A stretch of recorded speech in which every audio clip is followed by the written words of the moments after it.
கிட்டத்தட்ட கடந்த 12 ஆண்டுகளாக இந்த அனைத்து இந்திய அண்ணா திராவிட முன்னேற்ற கழகத்தில் என்னை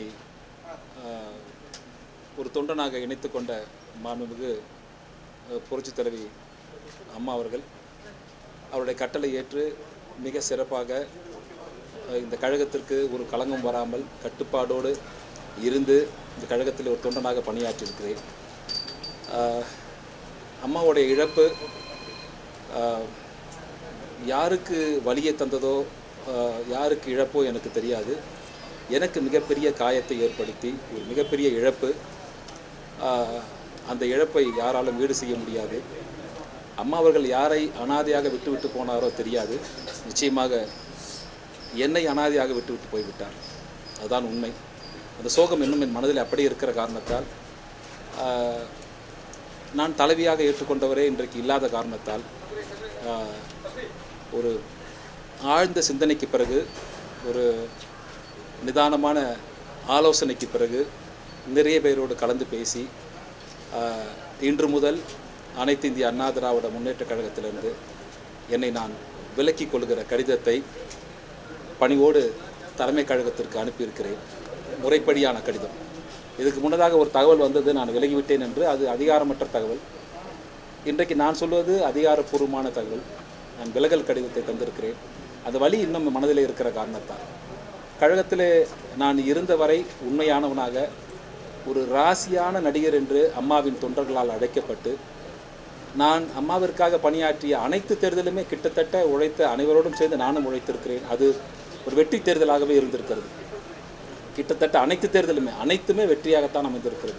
ஒரு நாடாளுமன்றம் கூட கழகத்திற்கு இல்லாத நேரத்தில் கூட ஒரு தனி மனிதராக நான் நடிகராக சுற்றி வந்தபோது கிட்டத்தட்ட ஒரு கூட்டணியை சேர்த்து ஒரு 12 நாடாளுமன்ற தேர்தலை நாங்கள் அம்மாவிற்காக உழைத்து பெற்றுத்தந்தோம். அப்படியெல்லாம் நான் இந்த கழகத்திற்காக உழைத்திருக்கிறேன். அதனால் எனக்கு தந்த பெயர் ராசியான நடிகன் என்ற பெயரோடு இருக்கிறேன். அந்த கழகத்தில் நான் இருந்தபொழுது ஒரு போரில் நிற்கிற ஒரு போர்ப்படை ஒரு வீரனாக, ஒரு போரில் இருக்கிற ஒரு ஷோல்ஜராக, விமர்சனம் என்கிற ஆயுதத்தை ஏந்தி நான் பலரை தாக்கியிருக்கிறேன். பலர் அதில் புண்பட்டிருக்கலாம், காயப்பட்டிருக்கலாம். ஆனால் உண்மையை சொன்னால் அரசியல் ரீதியாக அல்ல, யாருமே எனக்கு தனிப்பட்ட விதத்தில் விரோதிகளோ எதிரியோ கிடையாது. என்னை நிறைய பேர் வாழ வைத்தவர்கள் அல்லது என்னை வாழ்த்தியவர்களை கூட நான் தாக்க வேண்டிய கட்டாயம் கழகத்தில் இருந்தவனாக என் கடமையை நான் ஆற்ற வேண்டிய கட்டாயத்தில் இருந்தேன். குறிப்பாக சொல்ல வேண்டும் என்று சொன்னால், திமுக தலைவராக இருக்கிற பெரியவர் கலைஞர் அவர்கள், அவரை பலமுறை நான் பெயரிட்டு அழைத்திருக்கிறேன். பெயரை சொல்லி மேடையிலே பேசியிருக்கிறேன். அதற்காக என் மனதிற்குள் நான் மன்னிப்பு கேட்டிருக்கிறேன். நிறைய தந்து அழகு பார்த்தவர் எனக்கு. நான் படிக்கிற காலத்திலே திரைப்படக் கல்லூரி மாணவனாக இருந்தபோது எனக்கு சிறந்த மாணவனுக்கான விருதை அவர் அப்பொழுது கொடுத்தார். எப்பொழுது என்றால் கிட்டத்தட்ட 89 90. அதற்கு பிறகு எனக்கு சிறந்த நடிகருக்கான விருது, என் விண்ணப்பத்தை ஏற்று, வில்லன் நடிகருக்கு விருதுகள் இல்லை என்று நான் சொன்ன உடனே அதற்கு ஒரு விருதை உருவாக்கி எனக்கு தந்து அழகு பார்த்தார். அதற்கு பிறகு தமிழக விருதான, உயரிய விருதான கலைமாமணி விருதையும் எனக்கு தந்தார். இவ்வளவு தந்த ஒருவருக்கு நான் தந்தது வழி மட்டுமே, நிறைய வழி. அதுபோன்ற பலர், அனைத்து கட்சியும் சார்ந்து, மத்திய தலைவர்களாகட்டும் அல்லது அகில இந்திய தலைவர்களாகட்டும் அல்லது மாநில தலைவர்கள், பலரை நான் காயப்படுத்தியிருந்தால் இந்த பத்திரிகையாளர் சந்திப்பு மூலமாக மனமார்ந்த என்னுடைய வருத்தத்தை நான் தெரிவித்துக் கொள்கிறேன். தனிப்பட்ட விருப்போ வெறுப்போ எனக்கு கிடையாது. நான் ஒரு போர்ப்படையில் இருக்கிறவனாக நான் விமர்சனம் செய்திருக்கிறேன். வாய்ப்பு கிடைத்தால் நான் என் வருத்தத்தை அனைவரிடமும் நேரடியாக தெரிவிப்பேன். குறிப்பாக திமுக தலைவர் அவர்கள் இன்றைக்கு உளநலத்தோடு இருக்கிறார். எனக்கு ஒரு சந்தர்ப்பம் கிடைத்தால், வாய்ப்பு கிடைத்தால் அல்ல, வாய்ப்பை ஏற்படுத்தி கூட நான் அவரிடம் என் வருத்தத்தையும் மன்னிப்பையும் தெரிவிக்க தயாராக இருக்கிறேன்.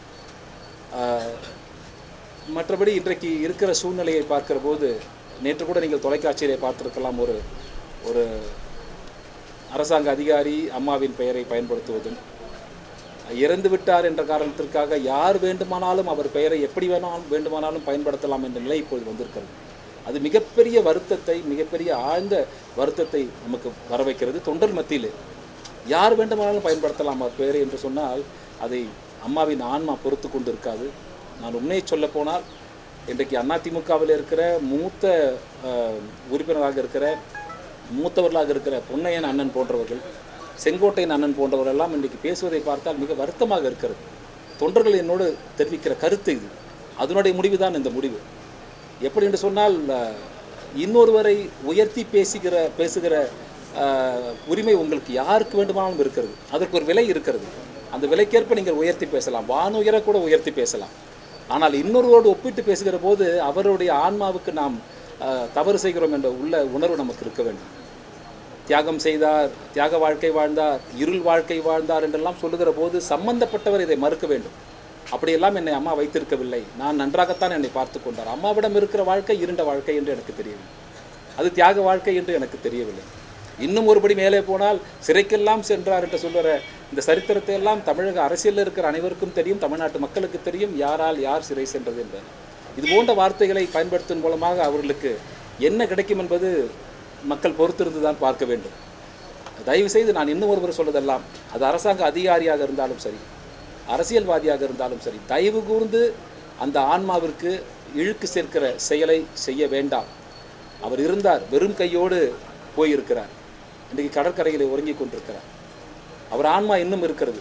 இவர்கள் செய்கிற செயலை பார்த்து அம்மாவுடைய ஆன்மா தான் இன்றைக்கு சென்னை, காஞ்சிபுரம், திருவள்ளூர் மாவட்டம் பல மாவட்டங்களிலே புயலாக வந்து இன்றைக்கு ஒரு அறிவுறுத்தலை தந்திருக்கிறது. இன்னும் அம்மா வாழ்ந்து கொண்டிருக்கிறார். அந்த ஆன்மாவுக்கு நாம் இன்னும் பெருமை சேர்க்க வேண்டுமே தவிர இன்னொருவரை உயர்த்துவதற்காக அந்த ஆன்மாவுக்கு இழுக்கு சேர்க்கிற வேலையை இன்று முதல் இருந்தவர்கள், நான் கழகத்திலிருந்து இன்றைக்கு முறைப்படி நான் விலகிவிட்டேன். இனி அந்த கழகத்திற்கு கருத்து சொல்லுகிற உரிமை எனக்கு கிடையாது. அந்த தகுதியை நான் இழந்து விடுகிறேன். கருத்து சொல்கிற தகுதி எனக்கு இல்லை, ஆனால் விமர்சனம் செய்கிற தகுதி எனக்கு வந்து விடுகிறது. அதன் அடிப்படையிலே நான் சொல்வது, இனியும் அந்த இறந்த ஆன்மாவுக்கு ஒரு இழக்கும் நீங்கள் செய்ய வேண்டாம் என்ற பணிவான வேண்டுகோளை நான் அனைவருக்கும் வைக்கிறேன். நாங்கள் இருந்தபோது கூட புரட்சி தலைவர் இருப்பார், அம்மா இருந்தார். தலைவரை ஒப்பிட்டு நாங்கள் பேசியது கிடையாது. அதை அம்மா அனுமதிக்க மாட்டார். ஆனால் இன்றைக்கு அம்மா இல்லை, கேட்க மாட்டார், இறந்து விட்டார் என்ற காரணத்தால் யார் வேண்டுமானாலும் எதை வேண்டுமானாலும் சொல்லலாம் என்றால், எனக்கும் பல அறிவுறுத்தலை சொல்லியிருக்கிறார், எனக்கு பல ஆலோசனை சொல்லியிருக்கிறார், பல கடிதங்கள் நான் வைத்திருக்கிறேன், அம்மா எனக்கு எழுதிய கடிதங்கள். இப்படி பல விஷயங்கள் இருக்கிறது. எல்லாம் பேசலாம்னா முடியாது. தயவுசெய்து அந்த ஆன்மாவுக்கு ஒரு மரியாதையை நீங்கள் சேர்க்க வேண்டும் என்பதுதான் என்னுடைய பணிவான வேண்டுகோள். மீண்டும் மீண்டும் சொல்வதெல்லாம், அவர் இறக்கவில்லை. ஸ்டில் அம்மா is the people chief minister. இன்னும் அம்மாவை தமிழக முதலமைச்சராக மக்கள் இன்னும் நினைத்து கொண்டிருக்கிறார்கள். அந்த நிலை மாற வேண்டும். அம்மாவோடு ஒப்பிட்டு பேசுகிற வேலையை நிறுத்தி கொள்ள வேண்டும் என்று முன்னால் இருந்த முன்னோடிகளுக்கு ஒரு பணிவான வேண்டுகோளை வைக்கிறேன்.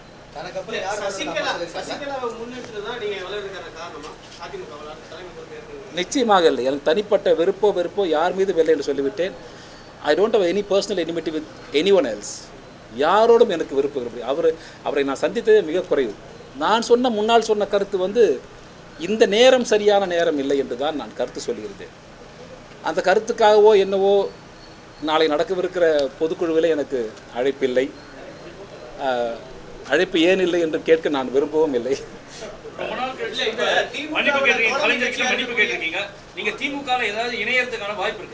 இந்த நிலையிலே நிச்சயமாக இல்லை. இது ஒரு பெரியவருக்கு நான் செய்கிற மரியாதை. நான் உண்மையாக சொல்லப்போனால் இப்போ இருக்க மனநிலையில் எந்த கட்சியோடும் நான் தொடர்பிலும் இல்லை. அது பத்திரிகையாளர் உங்கள் அனைவருக்கும் தெரிந்திருக்கும். யாரோடும் நான் எதுவும் பேசவில்லை. தனிப்பட்ட மனிதனாக, நான் நடிகனாக மட்டும் இருந்தாலே எனக்கென்று ஒரு கடமை இருக்கிறது. நான் கிட்டத்தட்ட 30 ஆண்டுகளாக திரையுலகத்தில் இருக்கிறேன். தமிழகத்தின் முதலமைச்சராக அம்மா முதல் முறையாக 91 வருகிற பொழுது கூட நான் அப்போது கதாநாயகனாக நடித்து கொண்டிருக்கிறேன். அரசாங்க திட்டத்திற்காக அம்மா பல படங்களை என்னை நடிக்க வைத்திருக்கிறார். அவர் தொட்டில் குழந்தை திட்டத்திற்காக, அதே போல் குடிப்பழக்கத்திற்காக எடுத்த படத்திற்கு அப்போ அம்மாவுடைய குட் புக்கில் நான் ஒரு நடிகனாக இருந்தேன். அப்பொழுது 91 முதல்முறை வருகிற பொழுது சொல்கிறேன். அப்படி நாங்கள் வளர்ந்த நேரம் எங்களுக்கென்று ஒரு கடமை இருக்கிறது. இன்றைக்கு மக்களை சந்திக்கிற ஒருவராக நான் இருக்கிறேன். அமைச்சர் பெருமக்களோ அல்லது மூத்தவர்களோ சொல்லி அடித்தளத்தில் இருக்கிற மக்களை சந்திக்க முடியாது. நாங்கள் சந்திக்க போகிறோம். அந்த நிலை இப்போது சூழ்நிலை சரியாக இல்லை என்பதுதான் என்னுடைய.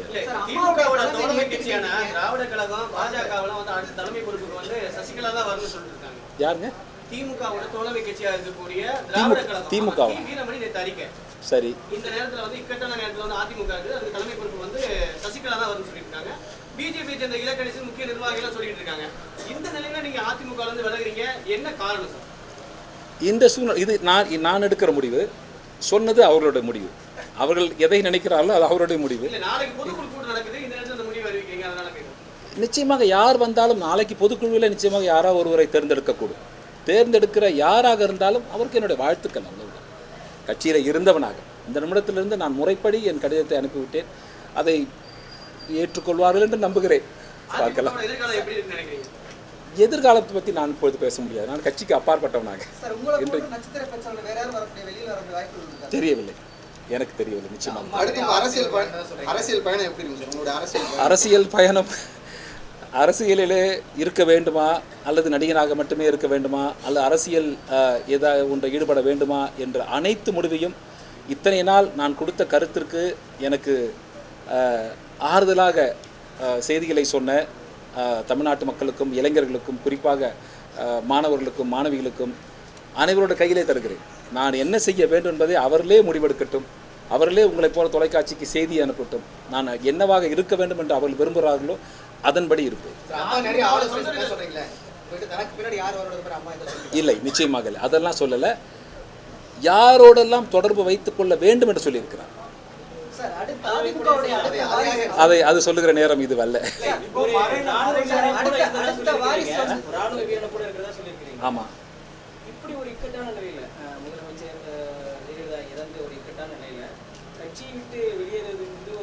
சூழ்நிலை மக்களிடையே மிக மிக அதிருப்தியான நிலையில் இருக்கிறது. இன்றைக்கு நடக்கிற பண பிரச்சனையாகட்டும் அல்லது வருமான வரி பிரச்சனையாகட்டும் அனைத்துமே ஏதோ ஒரு கட்டுப்பாடு இழந்த நிலையில் இருக்கிற காரணத்தால் மக்களை சந்திக்கிற ஒரு மனிதனாக என் கடமை இதுதான். என் கடமையை அதிகபட்சமாக நான் இதுதான் செய்ய முடியும். அதிகபட்சமாக நான் இந்த கட்சிக்காரனாக இருந்தால் என்ன செய்ய முடியுமோ அதை என்னால் செய்ய முடியாது. அதனால் விலகுவது சிறந்த பணி என்கிற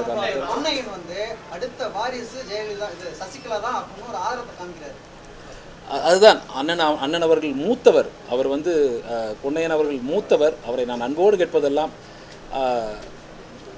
இவர்களையெல்லாம் அடையாளம் காட்டியது அம்மா தான். இன்றைக்கு ஒரு தலைமையை இவர்கள் அடையாளம் காட்டி கொண்டிருக்கிறார்கள். அதுதான் இன்றைக்கு அதிமுகவுடைய நிலை. யாரு இல்லை, நிச்சயமாக இல்லை. மக்கள் சொல்ல வேண்டும், மக்கள் தான் காட்ட வேண்டும். அடுத்து எனக்கு இவர் வர வேண்டும் என்று மக்கள் சொல்ல வேண்டும். இல்லை, அதுதான் மக்கள் முடிவெடுப்பார்கள். தொண்டர்களுடைய மனநிலை கேட்கிறீங்க. தொண்டர்கள் ஏற்றுக்கொள்ளக்கூடிய, தொண்டர்கள் விரும்புகிற ஒரு தலைமை வர வேண்டும் என்று இருக்கிறது. அதை வற்புறுத்தி யாரை கொண்டு வந்தாலும் அதை மக்கள் ஏற்றுக்கொள்வார்கள் என்று எனக்கு தெரியவில்லை.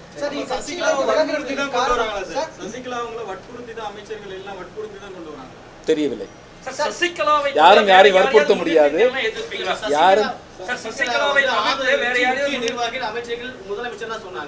அந்த நிலையில நீங்க ஒரு எதிரான நிலைப்பாடு எடுத்தீங்க. அதனால உங்களுக்கு பொதுக்குழு கொடுத்துக்க அழைப்பு இல்லையா? வேற ஏதாவது மறைமுகமா உங்களுக்கு எதிர்ப்பு? இல்லை, நான் எதிர்க்கவே இல்லையே. நான் சொன்ன கருத்தை இப்பொழுது கூட நீங்கள் தொலைக்காட்சியிலே பார்க்கலாம் அல்லது நான் சொந்த செய்தியிலே பார்க்கலாம். அதை நான் குறிப்பிட்ட இடத்திற்கு நான் தகவலாக சொல்லிவிட்டேன்.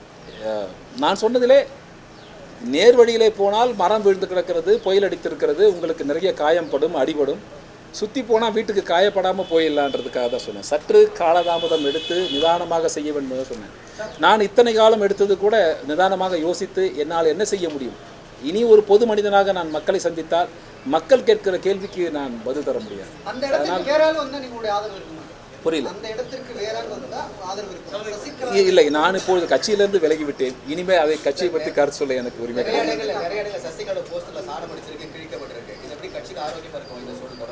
தெரியவில்லை. மன்னிக்க வேண்டும், கருத்து சொல்ல வேண்டும்.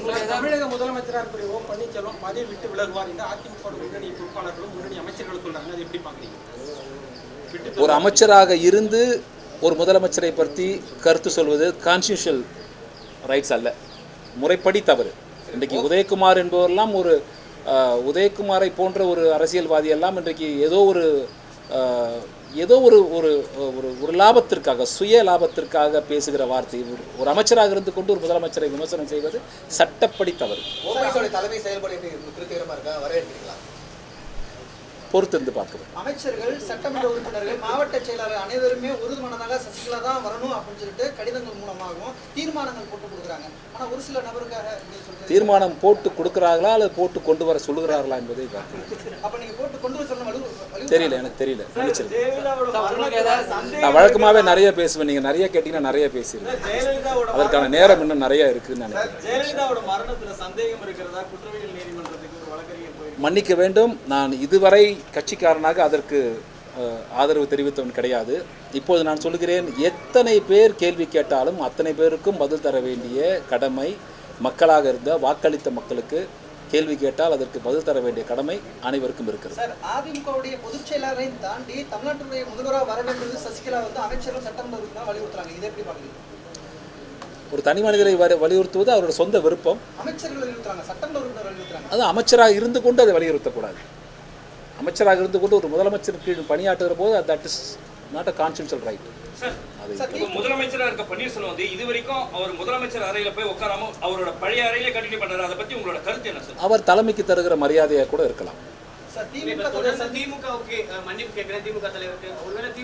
அது அவருடைய வயதுக்கு நான் கேட்கிற வயதுக்கும் அவருடைய அனுபவத்திற்கும் அவரிடம் நான் நிறைய பேர்ட்ட மன்னிப்பு கேட்கலாம். நான் ஒருத்தரை கூட இல்லை, வழக்கமாக நான் நேரடியாக சந்திக்கிற போது நான் நடிகனாக மட்டுமே இருந்தால் நிச்சயமாக யாரையெல்லாம் சந்திக்கிறோனோ எல்லாரோடும் மன்னிப்பு கேட்பேன். ஏன்னா நான் காயப்படுத்தியிருக்கேன். எனக்கு அவங்களுக்கும் ஒன்றுமே கிடையாது. குறிப்பாக சொல்லப்போனால் என் நண்பராக இருந்த விஜயகாந்த் ஆகட்டும், அல்லது ராமதாஸ் ஐயா ஆகட்டும், அல்லது ப. சிதம்பரம் ஆகட்டும், அல்லது சோனியா காந்தி ஆகட்டும், என் தலைமைக்கு யார் எதிரியோ அவர் எனக்கு எதிரியாக தெரிந்தார். யார் நட்போ அவர் நட்பாக தெரிந்தார். அவரையெல்லாம் நான் பேச வேண்டிய கட்டாயம். அதுதான் நான் ஒரு போர்ப்படை வீரனாக நான் விமர்சனம் என்கிற ஆயுதத்தை நான் அவர்களை தாக்கியிருக்கிறேன். அந்த மனநிலை இப்போது நான் இல்லை. நான் இன்னும் சிந்திக்க வேண்டும். தீபா வந்து பல குற்றச்சாட்டுகளை முன் வச்சிருக்காங்க. அந்த குற்றச்சாட்டுகள் என்ன குற்றச்சாட்டு முன் வச்சிருக்காங்க? அவங்க வந்து சசிகலா வந்து சாவுல மர்மம் இருக்கு, சசிகலா வந்து எங்களை அனுமதிக்கல, என்ன பாக்குறதுக்கு வந்து போய் தோட்டத்தில் எங்களை அனுமதிக்கவே இல்லை, தீபக் அனுமதிக்கிறாங்க, தீபக் மட்டும் அனுமதிக்கிறாங்க, என்ன அனுமதிக்கல.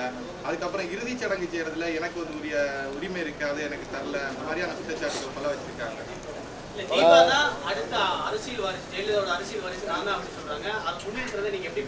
அவருக்கு உரிமை இருந்தால் நிச்சயமாக தொண்டர்கள் ஏற்றுக்கொண்டால் அவரும் வரலாம்.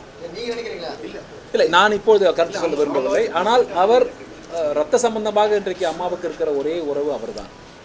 அவர் கேட்கிற கேள்விகள், அவர் அம்மாவோடு இருந்தவர்களோடு அவர் கேட்கிற கேள்விகள் நிச்சயமாக சம்பந்தப்பட்டவர்கள் பதில் தர வேண்டும். ரத்த சம்பந்தம் இல்லாமையே வந்து சசிகலா இறுதிச் சடங்குல இருந்து பண்ணாங்க. புரியல. ரத்த சம்பந்தம் எதுவும் இல்லாமையே தோழி மட்டும்தான் அடையாளம் காமித்துக் கொண்டு இறுதிச் சடங்கு நிகழ்ச்சி அவங்க பங்கெடுத்துக்கிட்டாங்க. பங்கெடுத்த மட்டும் செஞ்சாங்க. அதை நீங்க இதை எப்படி பாக்குறீங்க? அப்படி பார்க்கிற போது national flag hand out to அவங்ககிட்ட கொடுத்தாங்களா, அதை எப்படி பார்க்குறாங்கன்னு தெரியல. அதுக்கு என்னென்ன பதில்? அன்றைக்கு அது அது விருப்பம். அன்றைக்கு இருந்தபோது நான் கட்சிக்காரனாக இல்லை, அதை நான் அதாவது மன்னிக்க வேண்டும். அதை பற்றி நான் கருத்து சொல்ல விரும்பவில்லை. ஏனென்றால் பக்கத்தில் தீபக் இருந்த காரணத்தால் அது அவர்களை செய்திருக்கலாம்.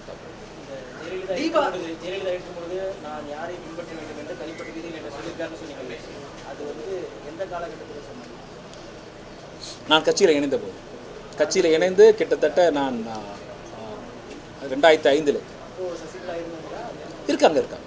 இருந்தாங்க. நான் சொல்லுகிற மொத்த கருத்தும் யார் தனிப்பட்ட விருப்ப எனக்கு யார் மீதும் கிடையாது. நான் சொல்வதெல்லாம் ஒன்று தான். இன்றைக்கு தொண்டர்கள், மக்கள், பெண்கள், குறிப்பாக தமிழகத்திலே வாக்களித்த பெண்கள் ஏற்றுக்கொள்கிற ஒரு தலைமை வர வேண்டும் என்று தான் நான் விரும்பினேன். ஆனால் நடக்கிற சம்பவங்களை பார்த்தால் அதற்கு சற்று சங்கடம் வரும் போல தெரிந்தது. அதற்கால் நான் என் கடமையை நான் விலகிக் கொண்டேன்.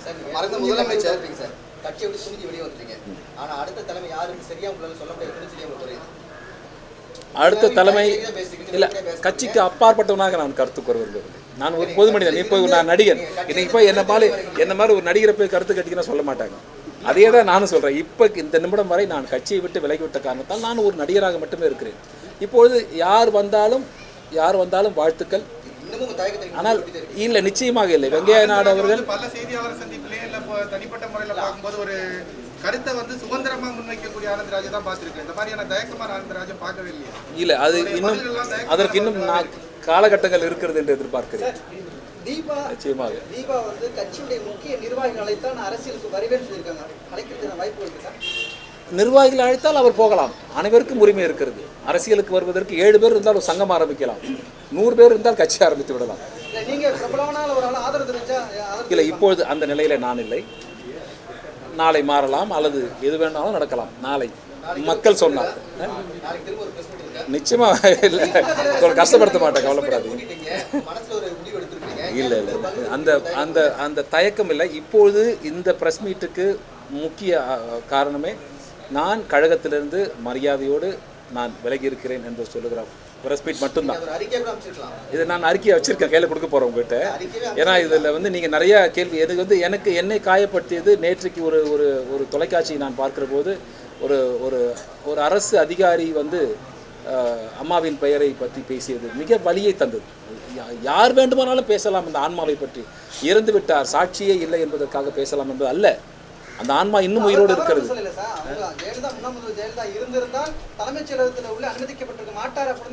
தெரிந்தே செய்தேன், அம்மா சொன்ன பாதியில் செய்தேன் போது ஒரு .0 அளவுக்கு அவர் மீது குறை இருந்தாலும் அது அம்மாவை சென்று சேரும் என்பது அதுதான் உண்மை. அது செய்யக்கூடாது. He shouldn't mention Amma's name. As a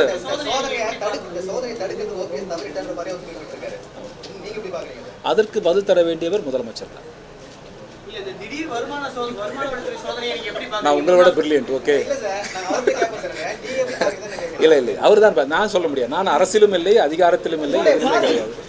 பார்வை அவர் தான் பதில் தர வேண்டும். அவர் பதில் தர வேண்டும். இன்றைக்கு தலைமைச் செயலராக இருக்கிற மதிப்புக்குரிய கிரிஜா அவர்கள் பதில் தர வேண்டும். அவர் சொன்ன still I am the chief secretary of தமிழ்நாடுன்னு அவர் சொல்லியிருக்காரு. அதற்குரிய பதிலை அதிகாரிகள் தான் சொல்ல வேண்டுமே தவிர நான் சொல்ல முடியும்.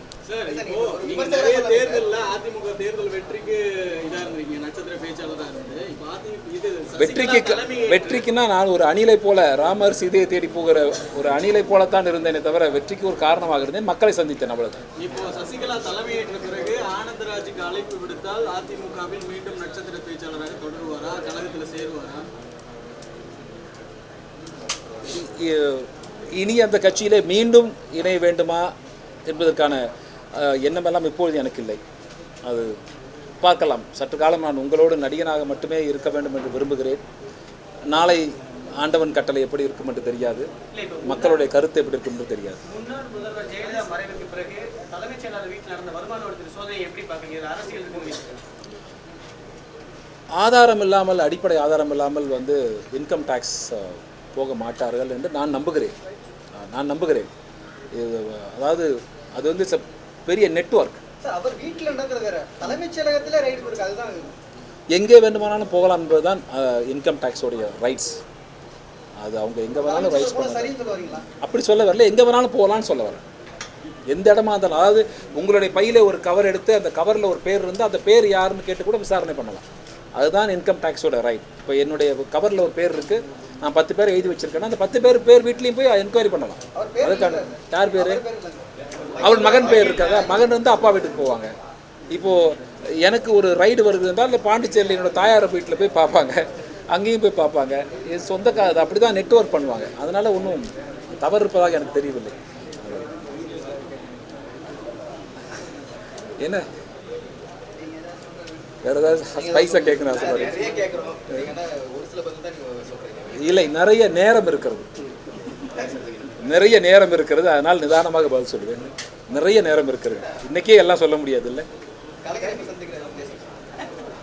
வாய்ப்பை நானே வெளிப்படையாக சொல்லியிருக்கிறேன், ஏற்படுத்துவேன் என்று சொல்லியிருக்கிறேன். நானே ஏற்படுத்திக் கொள்வேன். ஆனால் அந்த பெரியவரை சந்திப்பதற்கு கால நேரம் தேவையில்லை. அவர் உடல்நிலை பொறுத்து உண்மையாகவே எப்பொழுது எனக்கு சந்தர்ப்பம் கிடைத்தாலும் என் மனது சொல்கிறதோ அன்றைக்கு நிச்சயமாக நான் ஒரு மூத்தவரை காயப்படுத்தியதற்காக மன்னிப்பு கேட்பேன். என்றைக்காவது சாலையில் செல்கிற போது விஜயகாந்த் என்னை கடந்து போனாலும் நான் அவரிடமும் சாரி என்று சொல்வேன். ஏனென்றால் அனைவரையும் நான் காயப்படுத்தி, எனக்கு தனிப்பட்ட விருப்பம் யார் மீதும் கிடையாது. ப. சிதம்பரம் அவர்களோ அல்லது சோனியா காந்தி அவர்களோ, அப்பொழுது இருந்த மன்மோகன் சிங் அவர்களோ, நான் அப்பொழுது ஆளும் கட்சி அவர்கள், மத்தியிலே ஆளும் கட்சி காங்கிரஸ், இங்கே ஆளும் கட்சி திமுக, அப்போதே நான் பேசியிருக்கிறேன் மேடையில். எனக்கு என்ன வெறுப்பு இருந்தது? ஒரு தனிப்பட்ட பர்சனல் எனிமிட்டி எதுவுமே கிடையாது.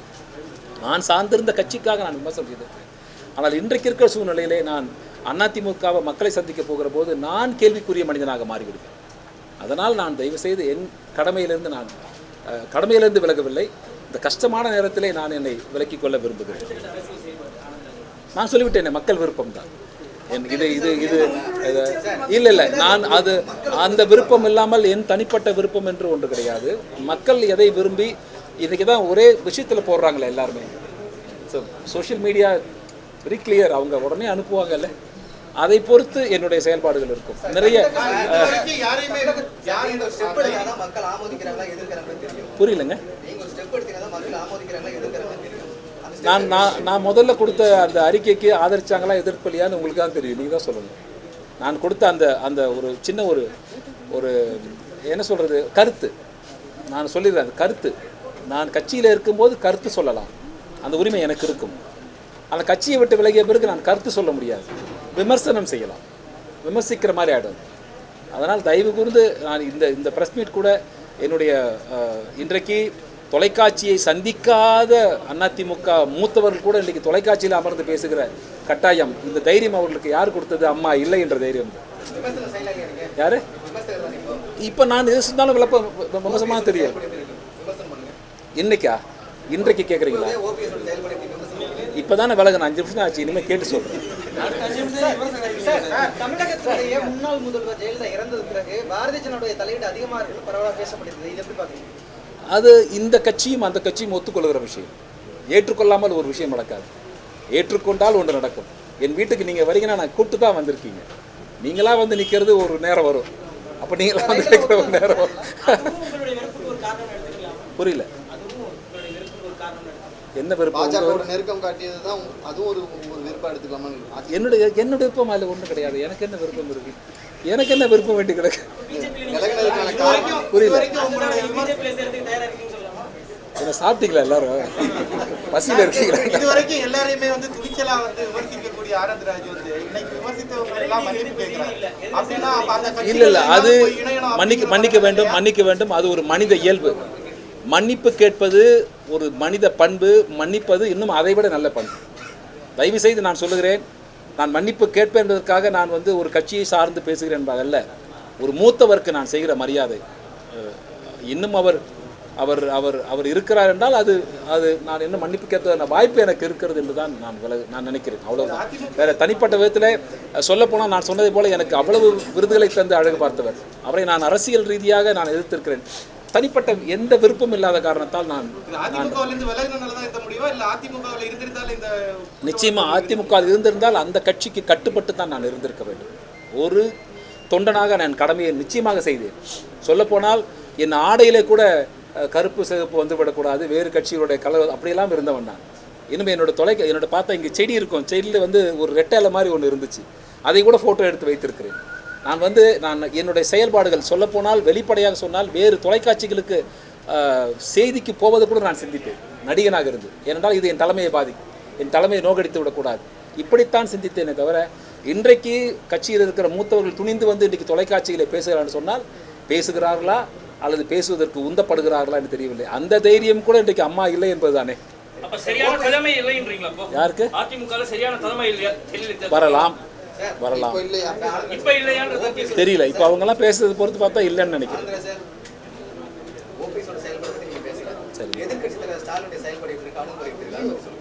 எதிர்கட்சி தலைவராக அவர் கடமையை செய்து கொண்டிருக்கிறார். எதிர்கட்சி தலைவராக அவர் கடமையை நிச்சயம் செய்து கொண்டிருக்கிறார். திமுக தலைவர் வந்து உடல்நலக்குறைவு ஏற்பட்டு யாரும் சந்திக்க வாய்ப்பு அவங்க கட்சியிலே கொடுக்க அதை தான் நான் சொன்னேன். ஏன்னா அந்த மன்னிப்பை நான் அவரிடம் தான் கேட்க வேண்டும்.